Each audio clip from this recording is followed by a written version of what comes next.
My childhood BFF and I have been planning our annual momcation for the last 6 months. It's been a year since our last momcation. She flew down here to go wine tasting with me in Santa Barbara. So this time, I flew up to Washington to go wine tasting with her in Lake Chelan.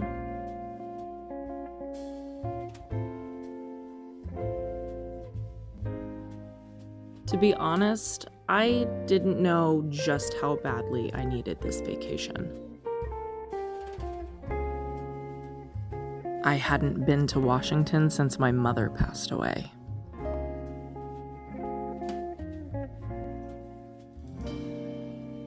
And it was just so refreshing to witness the beauty of the Pacific Northwest and be around people who make me feel safe.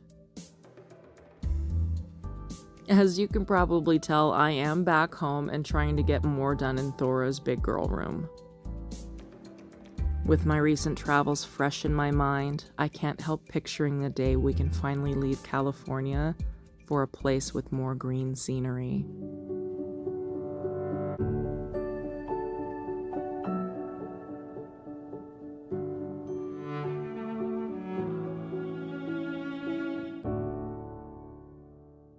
Hey guys! Man, it really has been forever since I picked up and vlogged. I was trying to vlog my trip up to Washington, and as soon as I landed and saw my friend and started doing stuff, I just knew that I needed to completely unplug from everything and just enjoy the scenery because it was just so gorgeous. I can't even... The pictures that I did take do not do it justice. It was so beautiful at Lake Chelan. It just took my breath away. You know how people can get the post-vacation blues? Cam gets them a lot. I don't usually get it, but I really had it this time. I came back and I just had the worst executive dysfunction because my heart was still up in the Pacific Northwest where I'm from, where it was nice and cold. I think the hottest it got was 64. Amazing. But then my body was back down here in 90-degree Satan's asshole. I really needed that vacation, not just for the change of scenery and to sort of revisit my roots. It was just good for my soul. I don't know how else to put it into words. There's just something about the soil up there. It's just the best soil to grow things. My childhood best friend's grandparents just had tons of tomatoes and strawberries and squash. There must have been 100 squash out in their yard, and they were huge and beautiful and bigger than you can find at the store. Everything was just growing like crazy. There were some apples that were the size of my face.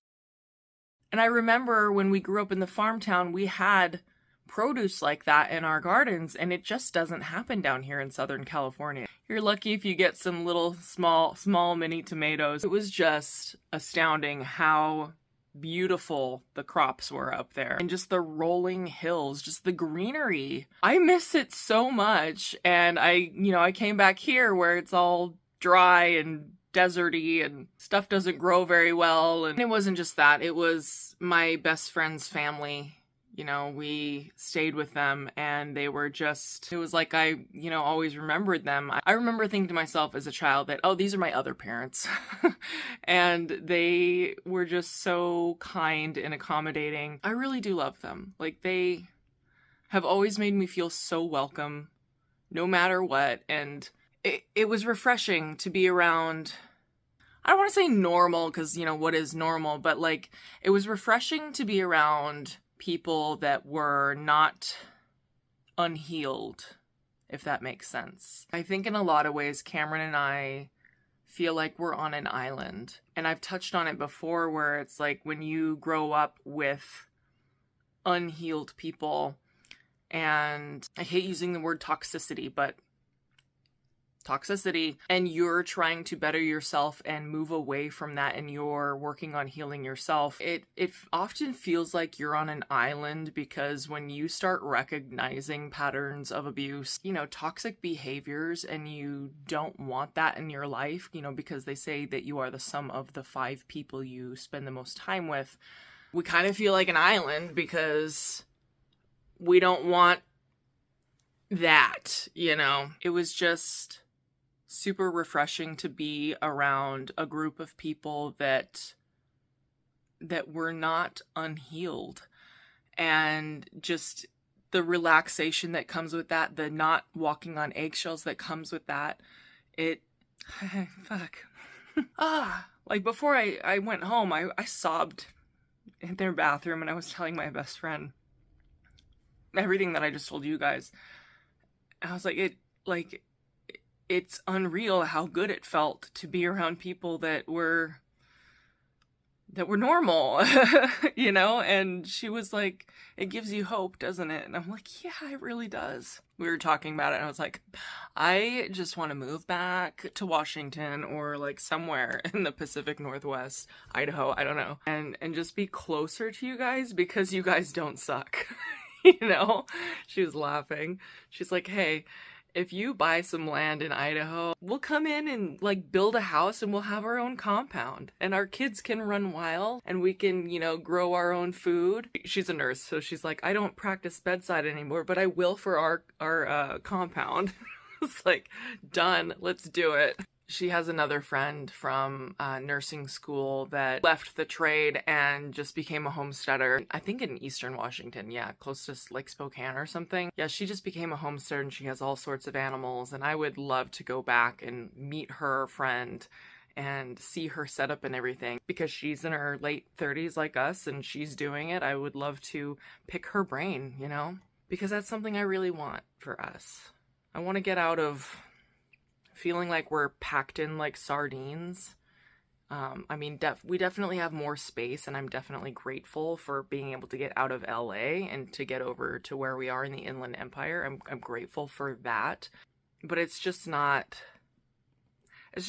our like dream. Our dream is to have land and animals and grow our own food and have those amazing apple trees with apples that are like the size of your face. Like, I truly had forgotten how absolutely gorgeous this country can be. You know, when you're stuck in Southern California for years, you kind of forget like how picturesque and beautiful like some of the northern areas can be in this country. It was just absolutely breathtaking, and I need more of it. I need more of it in my life. Anyway, so that's how my trip went. My friend and I are wanting to make this an annual thing, our momcation. And then she's like, listen, we could do it like every 6 months. One of them can be famcation, and then one of those days, you and I just go off wine tasting while our husbands watch all the kids. And I'm like, yeah, game, let's do it. That's what I want more of in my life. I want healthy people in my life. I want normal, healthy, nice, happy people in my life that I don't have to walk on eggshells around. Trying to think of any updates. The kitten, he has been out and about. I'll grab him though. He's grown quite a bit. Yeah, we're just gonna put you in here. Hi. So his name is Jack. Jack the Pumpkin King. Thora is absolutely obsessed with him. And I mean, how could you not be?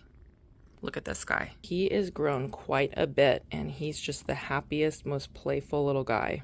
Oh, I forgot. Cam put together the rest of the dresser for me. There was like one portion that was confusing the absolute heck out of me, and I was like, my brain, Cam, can you just put together this one piece and then I'll do the rest? And then I fell asleep. I fell asleep at like 8 that night. He just finished it for me. Sweet. Very sweet of him. Should I do a little reveal of the dresser? Because it's giving everything I hoped for. Okay, here it is in all of its glory. I specifically got this peel and stick to match the print. Get off of my foot, you little jerk. This little guy's an ankle biter. Stop. But yes, I specifically got this peel and stick because it matched the print that they put on Thora's name sign. And it matches her sheets. She also has the bins that match this that are still in her nursery. They'll be coming into her room. I'm over the moon. So pleased with how this has turned out so far. I also painted some of the walls just up to here. I ran out of paint, as you can see. See, this is how nuts I am about this print. I just think it's so beautiful. I got the matching light switches. Hi. Just listen to that purr. You're so bitey right now. Are you teething? I'll take that as a yes. What else? Thora has just been on a cleaning spree. I didn't even know. Like, I haven't, like, sat down, like, look, do this, Thora. I haven't done any of that with her. And she'll just pick up a paper towel and start cleaning stuff because she's watching me doing it. She picks up the duster and starts dusting things because she watched me do it. She was trying to sweep with our big broom the other day. Yeah, she's gonna be my little helper. It's so adorable. She loves to do all of that stuff. She loves to get up and watch me make food. I made banana bread with her not too long ago. I'm gonna try to make some chocolate chip muffins for her and Kieran and see if she'll help me with that. Kieran's a little less interested in those things. Stop eating my foot. This is not part of the deal. No. I saved your life. This is how you repay me? Thora's just picking stuff up so quickly. I feel like I do not have to show her things the way I have to show Kieran. It's really a lot easier with her. And I know a lot of you mentioned, like, the younger one sees the older one doing it. Because we really got to work with him to get him to pick up his toys and stuff. And she just comes along and she's like, I can do that. And she, like, literally puts all of her toys in a bucket and puts it away. And we're just watching like, okay, yeah, that's awesome. Thank you. I'm trying to think of anything else. A lot has been going on. Like, they have both just exploded. I swear to you, they both go through like a fussy phase at the same time. Like when they have developmental leaps, they do it at the same time. And then they both just explode with new skills at the same time. So I'm just like, blah. So it's just been like a whirlwind the last couple of weeks because they both were going through a lot, you know. When they go through developmental leaps, it's like scary, you know. You're learning and connecting dots and everything. And it's very scary for toddlers. So there's a lot of fussiness and clinginess and regressions, like emotional regressions and stuff. Sleep regressions, all that. But then they explode with these brand new skills. And I'm always finding myself whenever they go through these fussy phases, I'm like, okay, just wait. There's going to be something amazing at the end of this. It always just blows my mind, like, how big of a change it is. And it's just, yeah, it's every single day. It's amazing to me. Today, Kieran climbed up to the very top of the cat tree while I was going pee. That's a new one. Pretty sure Thora put him up to it because she can't physically do it. She's like, dude, just go up there. Like, it's great up there. Look, the cats are up there. I'm gonna try to wrap this up.